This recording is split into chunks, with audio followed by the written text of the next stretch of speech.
felicitar también a estos queridos hermanos, cómo están trabajando. Lo que vimos hoy ha sido tan precioso, y que Dios prospere, siga prosperando esto.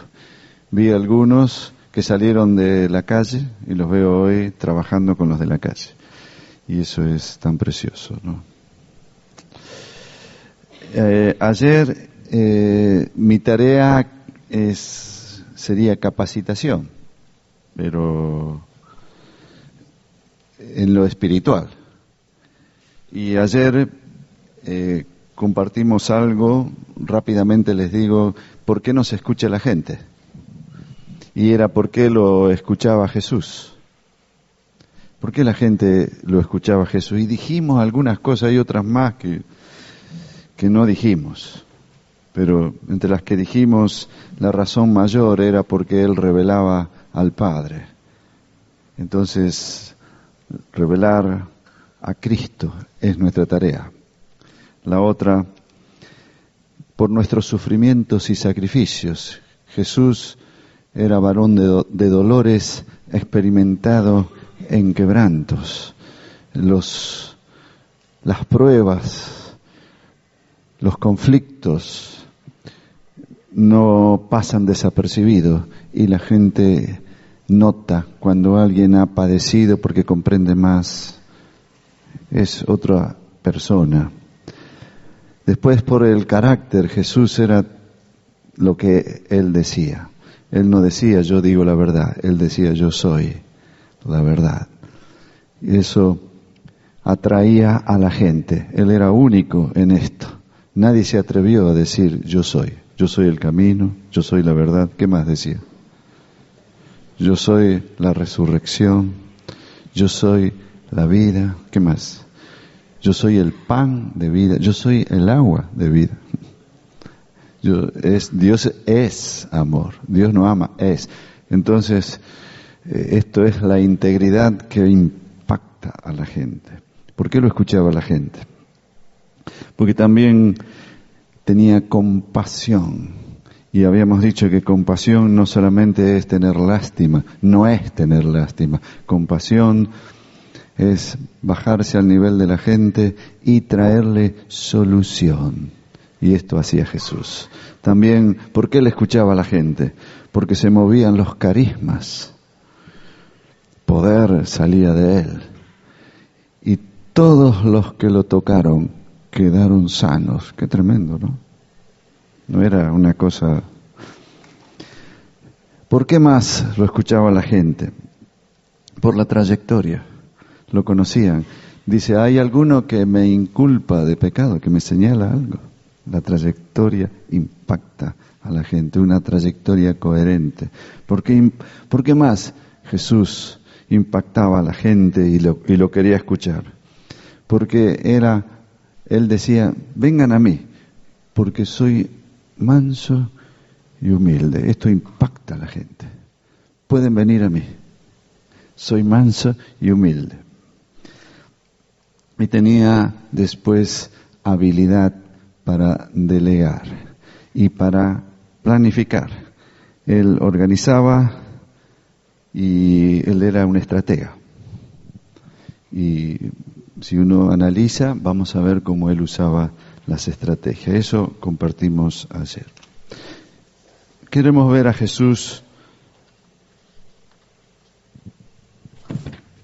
y cómo él usaba la herramienta mayor.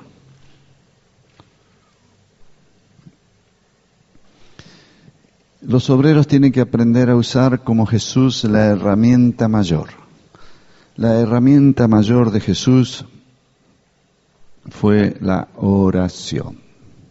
¿Cómo la usó?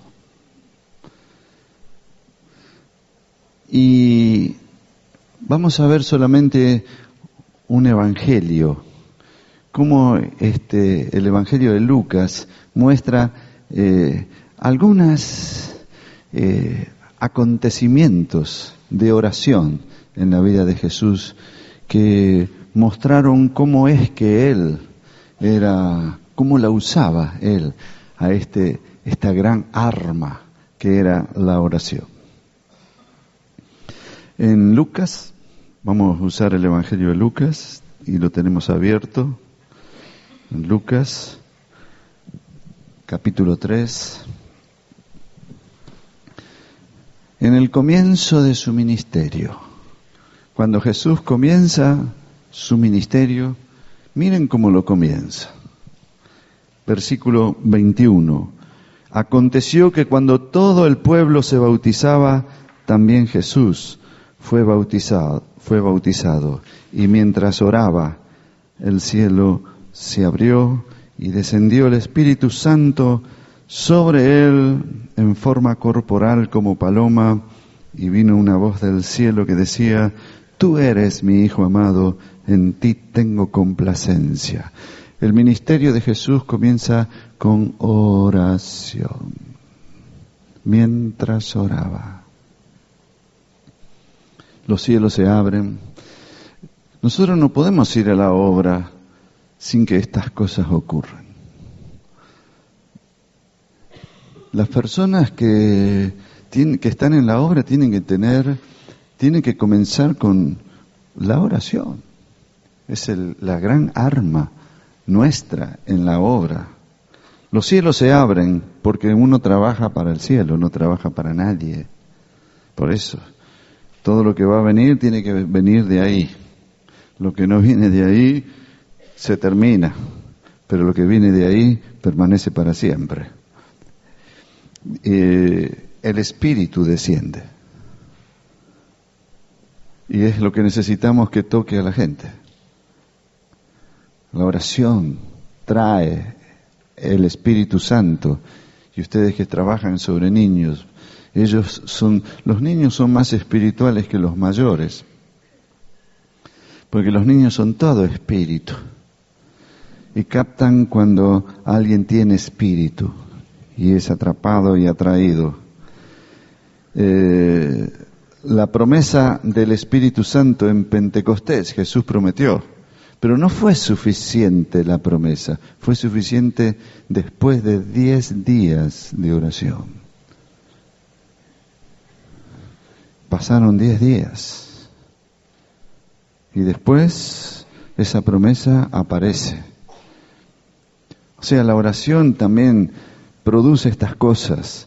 No podemos decir ni 10 días ni 5 días, pero en el caso de Pentecostés fueron 10. La oración insistente, aún sobre promesas. Y estas promesas van a venir porque Dios es fiel. Entonces, ese tiempo de oración lo que hizo fue preparar el corazón de los que estaban en Pentecostés, abrió las ventanas de los cielos y descendió el don del Espíritu Santo, la oración. Jesús comienza con oración. Veamos cómo usó también Jesús en Lucas capítulo 5, en otra oportunidad, la oración. Capítulo 5, versículo 15 y 16. Pero su fama se extendía más y más, y se reunía mucha gente para oírlo y para que lo sanara de sus enfermedades. Pero él se apartaba a lugares desiertos para orar. Priorizó la oración a la necesidad. La gente estaba necesitada, muy necesitada, venía de lejos, multitudes, con tremendos problemas. Y él estaba allí, pero dice que él se apartaba para orar. Es mayor, es prioritaria la oración a la necesidad de la gente. No oré porque era tanta la necesidad. Equivocado. No funciona así. La oración es prioritaria a la necesidad de la gente. Él podía haber aprovechado la fama y la popularidad que dice que tenía, que su fama se extendía más y más, pero priorizó la oración a la popularidad. Hay tanta gente, ¿cómo me voy a ir ahora? Y se fue a orar.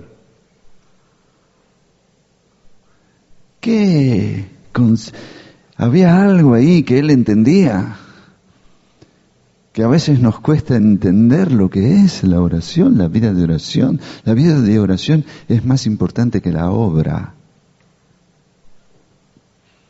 Es más, todos los que van a la obra sin la oración se desgastan, lamentablemente se desgastan y terminan estresados y cansados y agotados.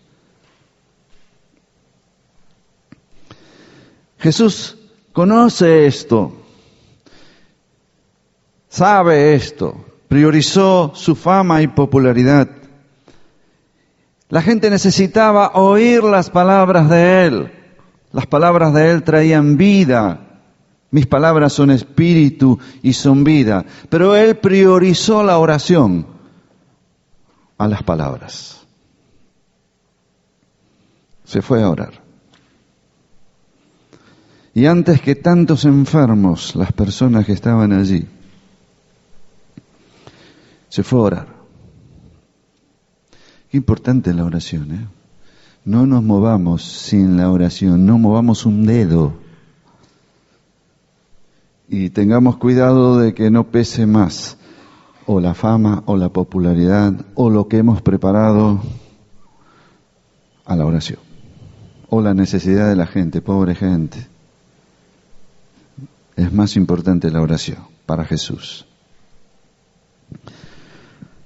Otro elemento que Jesús usó, esta herramienta, capítulo 6, en Lucas.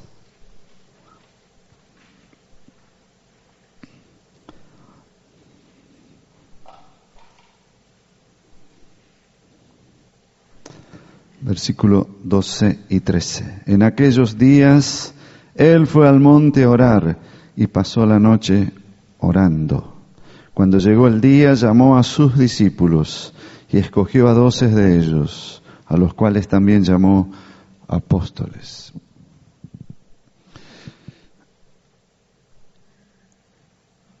Dice que antes de recibir a los discípulos, Él pasó la noche orando. Los discípulos no podemos digitarlo. Este es bueno que esté con vos, ¿eh? Mirá este qué bueno que esté con vos. Mirá este. No fue así con Jesús. Podemos orientar, pero debemos tener mucho cuidado. Cuando Jesús oró en Juan 17, Jesús oró porque se decidía la evangelización del mundo. Se pasó la noche orando. Se decidía por lo que Él iba a tener, sus discípulos. Juan 17, cuando oraba al Padre, le decía, los que me diste. Quiere decir que se los dio el Padre a los discípulos. Y luego Él fue a buscarlos, lo que el Padre le dio. Pero es el Padre el que da a discípulos. La verdad que cada uno de ustedes ya Dios tiene los discípulos para ustedes. El que no tiene, pídaselo a Dios. Pídale la cantidad, en este caso fueron 12, y pídale quiénes son. No sé cuánto Jesús ocupó para conocerlos. 6 meses, 2 meses. Pero tuvo que salir a buscarlos porque ya el Padre se los había dado. Estos 2 elementos, el Padre me los dio, pero yo los voy a buscar. Y cada uno, ya Dios tiene preparado quiénes son los discípulos para cada uno. Yo quiero conocerlos. Es como saber, Dios tiene destinado para vos 5 hijos. Yo quiero conocerlos. ¿Quiénes son? Dios tiene destinado para vos 2 hijos o 1 hijo. Yo quiero conocerlo. Pídaselo a Dios y el Señor te va a dar. Él usó la oración porque se decidía la evangelización del mundo y cómo iba a ser este tema del evangelismo. Y para recibir a los que me diste. Son los discípulos que cada uno tiene que tener. De paso digo, hoy añado un elemento más. Me gustó cuando Diego dijo sobre el discipulado que le llaman curso o el discipulado de Buda, y está otro discipulado, el de Diván, no el de Iván, Diván. No el de Diván, no. Divá, no.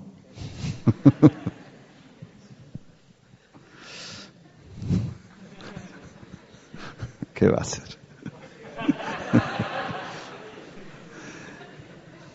El discipulado de Diván es, ¿cómo estás? Contame. Y en vez de psicólogo, te tiene a vos. Y gratis. Bueno, ese tampoco. Digo que qué importantes son los discípulos y mirar a Jesús como Él hacía. La verdad que Él tuvo discípulos para hacer de ellos militantes, porque Él era un militante. Un militante produce militantes. Y Él era un militante. Y Él formó militantes con un nivel al punto de dar la vida. Porque casi todos murieron de la misma manera, dieron la vida, murieron antes de tiempo. Eran tremendos militantes. No eran militantes que hacían masajes.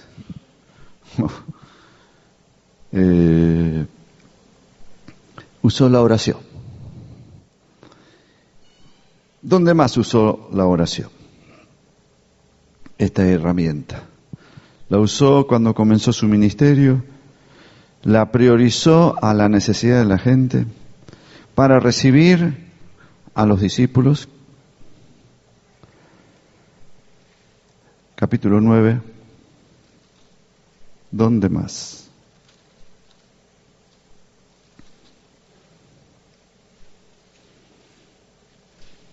Versículo 18 hasta el 20. Aconteció que mientras Jesús oraba aparte, estaban con él los discípulos y les preguntó diciendo: ¿quién dice la gente que soy yo? Y ellos respondieron: unos Juan el Bautista, otros Elías y otros que algún profeta de los antiguos ha resucitado. Y él dijo: ¿y vosotros quién decís que soy? Entonces respondiendo Pedro dijo: el Cristo de Dios. Él oraba. Aconteció que mientras Jesús oraba aparte, ¿cuál sería el tema de esta oración? Porque después viene esta pregunta: ¿quién dicen que soy yo? Él oraba por revelación. Que sus discípulos tengan revelación. Hermanos, yo puedo estudiar todas las tarjetas, conocer la Biblia, pero si yo no lo conozco a Él, es solamente intelecto. Y nosotros necesitamos revelación para que la gente conozca y se le abran los ojos del entendimiento y venga espíritu de revelación para que le conozcan. Al hablar de Él, ¿quién dicen los hombres que soy? Y miren la cantidad de opiniones que había. ¿Y ustedes qué dicen? ¿Qué preguntan, no? Porque ahí se definía mucho entre ellos. ¿Quién dice que soy yo? Y hubo luz, y hubo revelación. Y sin revelación las cosas no funcionan. ¿Por qué la gente no dura mucho en algunas funciones? Porque lo hizo como voluntario. Y voluntarios tenemos muchos. Pero el voluntario termina cansado. Pero cuando hay revelación también hay ministerio. Entonces el ministerio hace que se autoanime a sí mismo, porque encuentra, se autoedifica a sí mismo, sabe dónde buscar, y las pruebas no lo van a desanimar, porque él tiene revelación. Y la revelación supera las situaciones, las pruebas, los pecados. Entonces tenemos en la obra gente que tiene ministerio, revelación, está haciendo las cosas, se autoincentiva a sí mismo por la revelación que tiene. Y están los otros son los voluntarios, que ayudan, que ven la necesidad, hacen falta, pero a veces no continúan. Necesitamos revelación. Necesitamos revelación en los obreros. En este caso Jesús está pidiendo revelación por sus discípulos, que estos no solamente me escuchen y sepan de memoria, que tengan luz del cielo, que se les abran los ojos del entendimiento, que no hagan las cosas porque me ven a mí hacerlo nada más, sino porque lo entendieron, lo vieron, tienen luz, tienen revelación. Y luego orar por aquellos que uno le está predicando, que tengan luz, que tengan revelación. Él usó para esto, porque él estaba velado. Le conocían algunos como el hijo del carpintero, pero aquí dice que la gente decía que era Juan el Bautista, otros que era Elías. Miren las cosas que se puede decir de Jesús. Él estaba velado. Jesús sigue velado. Si la gente no tiene revelación, no le conoce. Y la oración trae revelación. Esta es la oración apostólica máxima. Señor, abre los ojos del entendimiento para que te conozcan. Siguió usando esta herramienta. La mayor herramienta que él usó fue la oración. Fíjense el capítulo 9.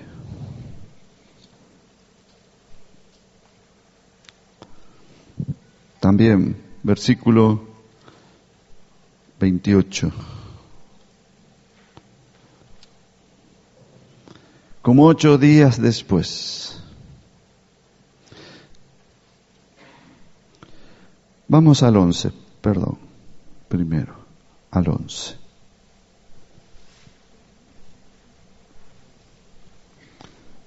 Versículo 1. Aconteció que Jesús estaba orando en un lugar, y cuando terminó, uno de sus discípulos le dijo: Señor, enséñanos a orar, como también Juan enseñó a sus discípulos.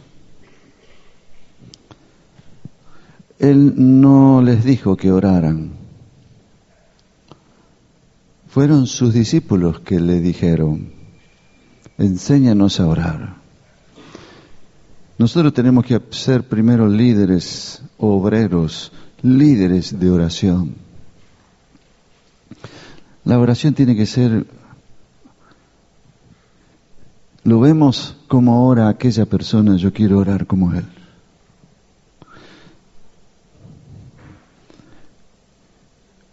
A Juan le enseñó a sus discípulos: enséñanos a orar. Pero él dice que oraba. Estaba Jesús orando en un lugar. Y era tan atractivo verlo orar a Jesús, que sus discípulos: yo quiero eso. Y los obreros tienen que ser gente de oración. Y los que discipulan tienen que ser gente que es tan atractiva su vida de oración, que los discípulos quieran ser así, usar este elemento. Yo quiero orar como mi discipulador, como mi cobertura. Yo quiero orar. qué ejemplo, ¿no? No tuvo necesidad de que llegue a ser un mandamiento todavía, sino el atractivo de Jesús. No sé cómo él oraría, no sé cómo era porque lo veían, evidentemente lo hacía también no lejos de sus discípulos, y lo veían orar. Si alguno leyó la historia de San Francisco de Asís, estuve leyendo algo, tenés un libro ahí, lo encontré, tan precioso, su vida de oración. Él encontró a Dios en la oración y encontró todo en Dios. Y sus discípulos seguían, como lo veían a él, orar. Yo quiero orar como él. Yo quiero tener las experiencias que él tiene. Tuve una experiencia yo tuve que hacer un viaje y mis hijos le comprábamos esos libritos Villiquen que antes venían y que traían la historia de alguien. Y yo manoteé uno de esos libritos y me lo llevé para leerlo en el viaje. Como había mucha gente y me daba vergüenza porque era Villiquen, y me lo puse allí, y justo era la historia de San Francisco, resumida. Y me puse a leerlo y esto me impactó. Nunca antes había leído nada de él. Este hombre cómo oraba, cómo buscaba a Dios, cómo pasaba las noches. Y estar ahí. Y dice que en algún momento él llamó a uno de sus discípulos y como no venía, un poquito que se disgustó y lo llamó otra vez a sus discípulos y como no venía, entonces fue a buscarlo para darle una exhortación y cuando lo encontró, dice que lo encontró en éxtasis, orando. Por eso no escuchaba. Entonces, cuando terminó de orar, lo llamó al discípulo y le dice, ¿vos podrías obedecer lo que yo te digo? Por supuesto, Francisco. Bueno, dice, camina por ese charco que hay ahí. Y caminó, embárrate bien. Se embarró bien. Bueno, ahora tenés que obedecerme, sí. Entonces se tiró al suelo. Ahora písame la boca, porque yo me enojé y quise interrumpir tu comunión con Dios. No, hazlo. Así que se embarró bien, le pisó bien. Qué interesante, ¿no? Si alguno hace eso, ¿no?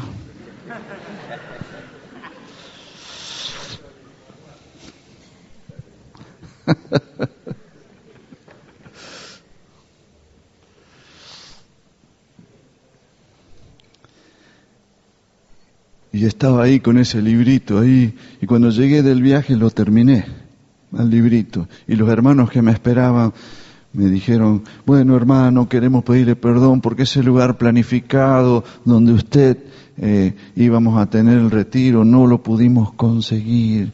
Y conseguimos algo por ahí. Bueno, le digo, no tengo problema. Cuando llegamos, mire, es esto. Y era un convento franciscano. Oh Dios, dije. Dice, perdóneme, dice, no le vamos a tener un dormitorio, sino una celda de oración.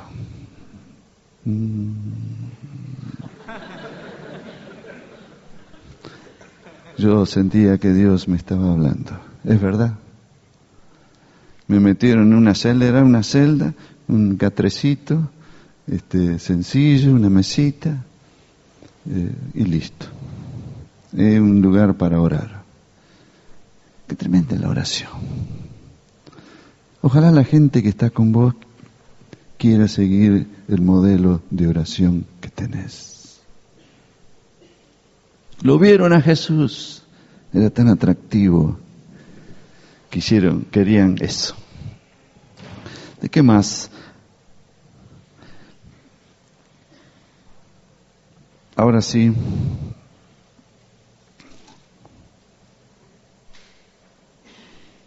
nueve, 28.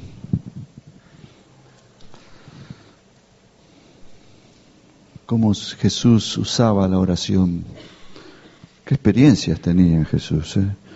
Como 8 días después de estas palabras, Jesús tomó a Pedro, a Juan y a Jacobo y subió al monte a orar. Mientras oraba, la apariencia de su rostro cambió y su vestido se volvió blanco y resplandeciente. Hasta ahí. Cuando uno ora, la apariencia cambia.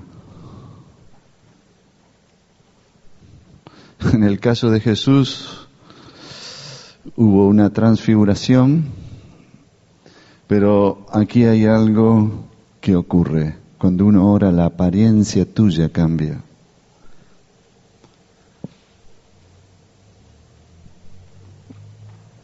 Tu rostro cambia.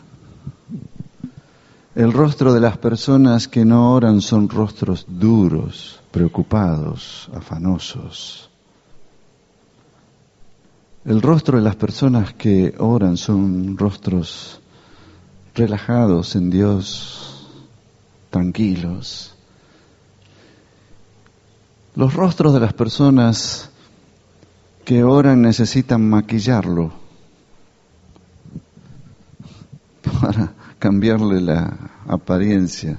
Los rostros de las personas que oran, Dios los maquilla. Y hay un maquillaje que habla David, la hermosura de la santidad. La santidad tiene una hermosura, una belleza que no te la da nadie.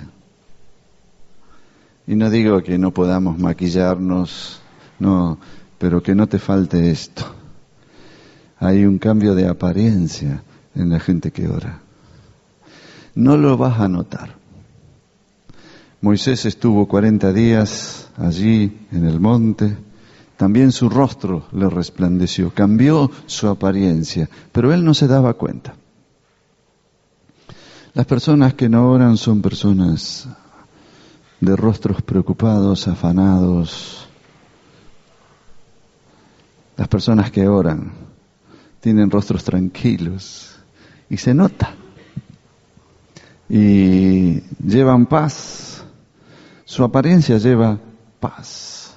No son necesarias muchas palabras. Simplemente poné a una persona que ora con vos y vas a ver. Al lado tuyo, o sé vos, esa persona que ora, y vas a llevar todo esto. Jesús mostró a estas personas, Jacobo, Pedro y Juan, eran personas de oración.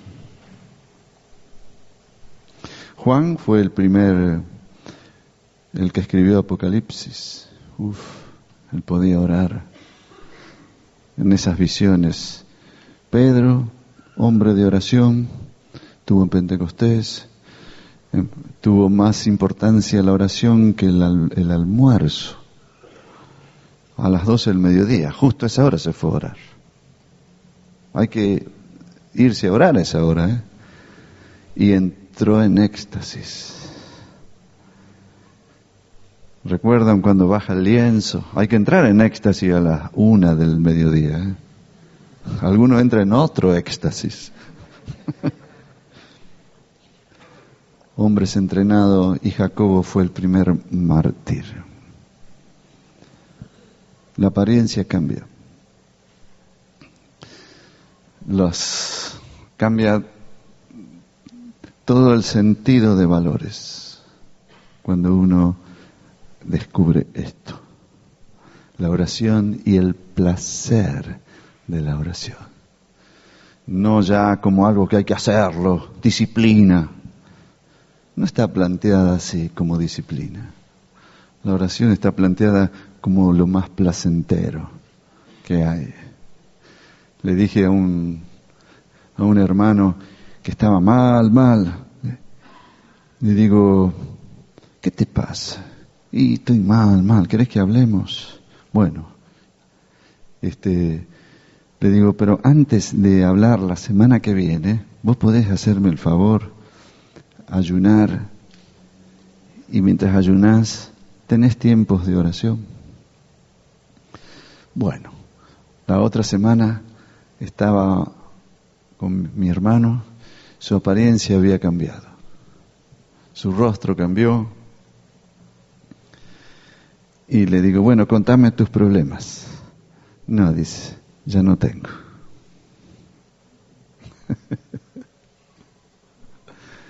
¿Cuándo pasó? ¿Cuándo dejaste de tenerlo? Cuando empecé a orar. Yo sabía eso, le digo. Me solucionaste un problema para mí. Porque cuando vienen con problemas yo tengo que ingeniar, y un gallego lo que menos tiene es ingenio. Algunos, otros.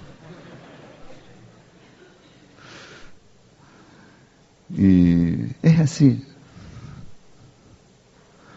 ¿Cuál es el problema tuyo? No, tu problema es que no orás. Ese es el problema. No necesito consejo. Está bien. Empecé a orar.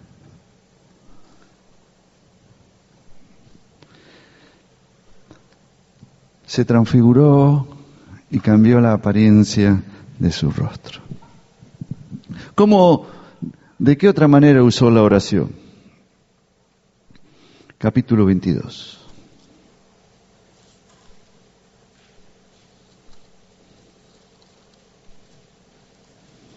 ...41 y 46... ...41 al 46... Y se apartó de ellos a distancia como de un tiro de piedra, y puesto de rodillas, oró, diciendo, Padre, si quieres, pasa de mí esta copa, pero no se haga mi voluntad sino la tuya. Entonces se le apareció un ángel del cielo para fortalecerlo. Lleno de angustia, oraba más intensamente, y era su sudor como grandes gotas de sangre que caían hasta la tierra. Cuando se levantó de la oración y fue a sus discípulos, los halló durmiendo a causa de la tristeza. Y les dijo, ¿por qué dormís? Levantaos y orad para que no entréis en tentación. Me llama la atención el 42. Qué tremendo, ¿no? Jesús estaba pensando que para orar y transpirar grandes gotas de sangre, estoy pensando la presión, ¿cuánto tendría de presión?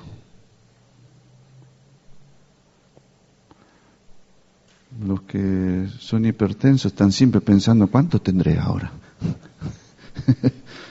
Después de este problema, ¿me podés tomar la presión?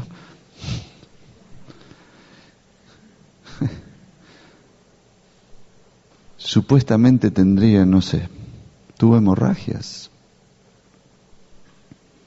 Jesús aquí. Pero bueno, esto al margen. Pero fue en oración. ¿Cómo oraba? ¿Cómo la oración era placentera por la relación con Dios, en éxtasis? Que el éxtasis, los que dice, nosotros tenemos la granja de rehabilitación de drogadictos allá, y había un hermano que decía, yo me drogué tanto en la vida que siempre preciso tener un tiempo de éxtasis. ¿Y ahora cómo haces? Y con la oración. Y entonces él me dice, antes era maníaco de las drogas, ahora soy Cristo maníaco. Qué bueno, ¿no? Y me doy con él, dice. Dosis. David Vives, para los que lo conocen.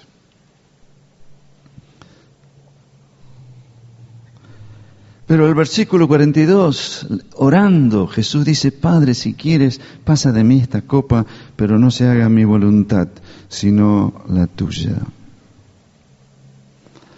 Y me trajo esta pregunta, ¿qué? Había dos voluntades, una la voluntad del Padre y la otra la voluntad del Hijo. ¿No eran que estaban unidos? Que el Hijo vino a hacer la voluntad del Padre. ¿Cómo es que ahora habla de que la posibilidad de dos voluntades, no se haga mi voluntad sino la tuya? ¿Que había otra voluntad? Y me creó a mí un interrogante que lo tuve bastante. No me molestaba, estoy tranquilo, pero que estaba ahí. ¿Y qué fue lo que estas dos voluntades, en qué consistieron?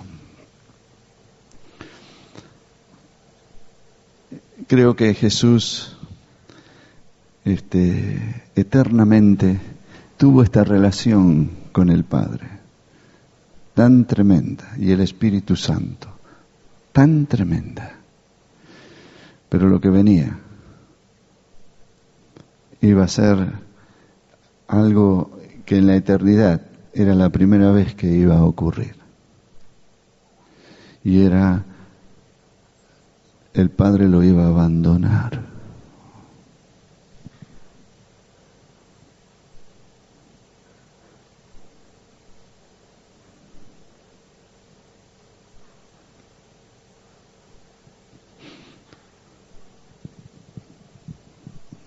Qué tremendo esto, ¿no? Por vos. Él iba a sufrir el abandono del Padre por vos. Y para que hoy estés aquí. Y eso para Él, se da cuenta por qué transpiró grandes gotas de sangre.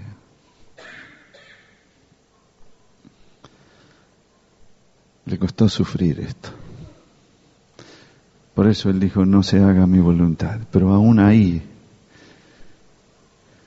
sufrió el abandono y ese grito desesperado que lo malentendieron. Padre, ¿por qué me has abandonado?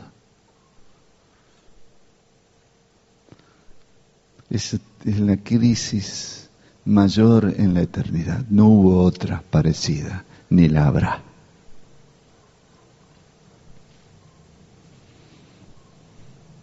En el cielo y en la tierra. El tremendo abandono del Padre. Mi Padre siempre está conmigo. ¿Y el abandono del Padre al Hijo? Ayer dijimos, les pregunté si Dios sufría. Dios siempre hace las cosas plenamente, nunca en parte. Dios sufrió en plenitud.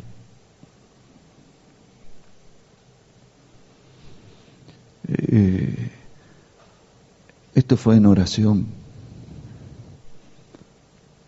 Y dejar que su hijo vaya a los infiernos.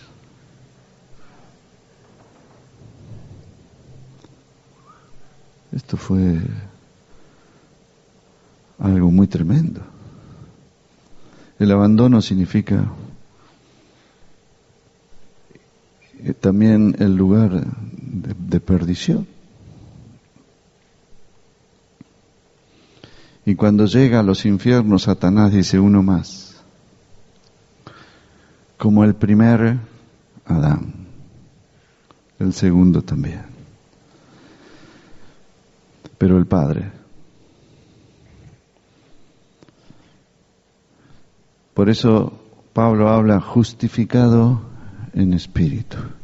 El Padre dice, a ver, móstrame qué pecado hizo mi hijo. Y no se halló pecado en él.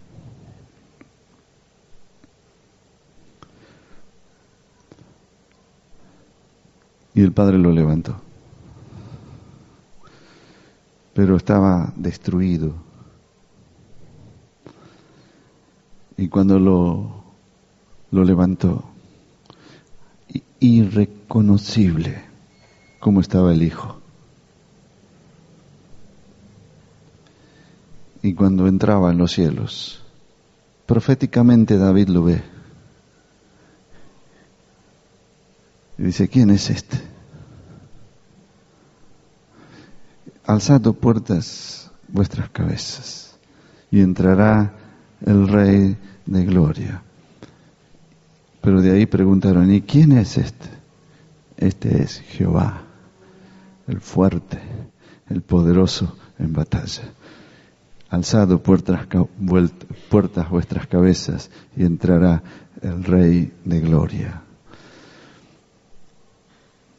En la oración se definió estas cosas. Este es mi Señor, que logra en la oración un cuestionamiento que era entendido entre el Padre y Él, pero causó sufrimiento desde la eternidad. Pero fue desde la eternidad hasta Jesús. Pero luego se terminó este sufrimiento. Desde Jesús hacia la eternidad que viene, no está más. Él venció y nos tomó a nosotros para llevarnos con Él. Este sufrimiento lo causamos nosotros. Fue el amor que te tenía. Y el amor que nosotros estamos manifestando en alguna medida pequeña. Aprecio tanto el amor a estos chicos que ustedes están teniendo. Él lo hizo así. Hay sacrificio, hay dolor. Y en la oración lo define. Se define ahí en la oración la crisis más grande de su vida eterna. Fue tal la crisis que pasó que dice que entonces se le apareció un ángel del cielo para fortalecerlo.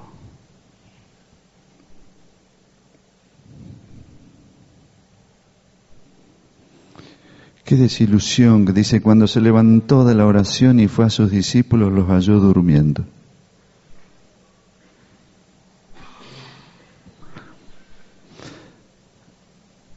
Bueno, no se hace problema ahora. Era él el problema, ahora tenía que ir a la cruz. Y el Padre lo iba a abandonar. Pasa la cruz, pasa la crisis mayor de su vida eterna, Él la hizo en oración. Y de allí las grandes gotas de sangre. Capítulo 23. La mayor arma del obrero. Capítulo 23. Versículo 33 y 34. Cuando llegaron al lugar de la calavera, lo crucificaron allí, y a los malhechores, uno a la derecha y otro a la izquierda. Y Jesús decía, Padre, perdónalos porque no saben lo que hacen. Y repartieron entre sí sus vestidos, echando suertes. La última oración de Jesús fue sobre la cruz. Estaba con el Padre. En medio del dolor. Fueron oraciones de compasión. Padre, perdónalos.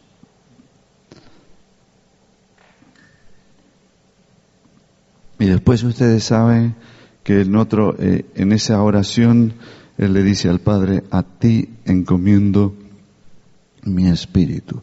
Fue una oración de compasión sobre la cruz y también una oración de adoración.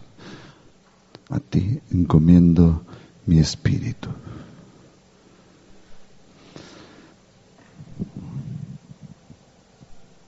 Y comenzó su ministerio en oración. ¿Y lo terminó? En oración. ¿Vieron? ¿Qué comienzo? ¿Y qué final? Padre,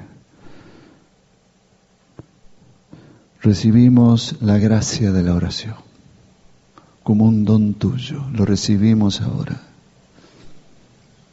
Señor, nuestra vida se llena de este don tuyo. Nuestra mente, nuestras células, se llena de este don tuyo, de la oración. Oh, gracias. Era parte de la gracia tuya que venía. Oh, gracias. Dios mío, muchas gracias. En el nombre de Jesús. Amén.